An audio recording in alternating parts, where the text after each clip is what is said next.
अगर आपने अभी तक हमारा चैनल सब्सक्राइब नहीं किया तो अभी सब्सक्राइब करें और बेल आइकॉन को क्लिक करके हमारी लेटेस्ट वीडियोस के बारे में अपडेट जानें। सब्सक्राइब कीजिए।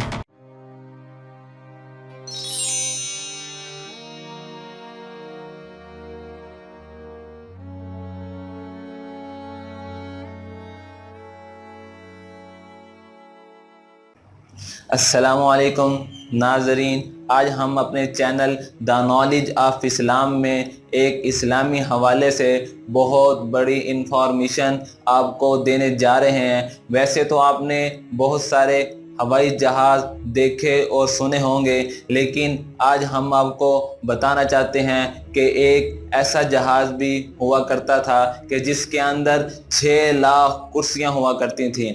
तफसीर इब्ने कसीर में हज़रत सुलेमान अलैहिस्सलाम का तख्त जो हवा पर चलता था उसकी ये कैफियत बयान की गई है कि हज़रत सुलेमान अलैहिस्सलाम ने लकड़ी का एक बहुत बड़ा वसी तख्त बनाया हुआ था कि जिसमें हज़रत सुलेमान अलैहिस्सलाम आयान सल्तनत और लश्कर के सवार हो जाया करते थे और हवा को हुक्म देते कि वो इस अजीमुशान वसी तख्त को अपने कंधों पर उठाकर जहाँ का हुक्म होता वहाँ जाकर उतार देती थी।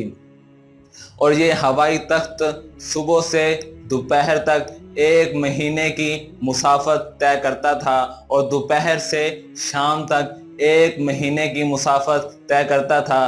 तो गोया एक दिन के अंदर 2 महीनों की मुसाफत तय हो जाया करती थी। इब्ने अभी हातम ने करती थी कि जिसमें हज़रत सुलेमान अलैहिस्सलाम के साथ अहले ईमान इंसान सवार होते थे, फिर उनके पीछे अहले ईमान जिन सवार होते थे, फिर परिंदों को हुक्म देते कि वो इस अजीमुशान तख्त के ऊपर साया किए रखें ताकि आफ्ताब की तपश से कोई तकलीफ ना पहुँचे। बाज़ रवायत के अंदर आता है कि जब तक हज़रत सुलेमान अलैहिस्सलाम इस हवाई तख्त पर सवार रहते तो आप जो है अपना सर झुकाए अल्लाह की इबादत और ज़िक्र व शुक्र में मशगूल रहते।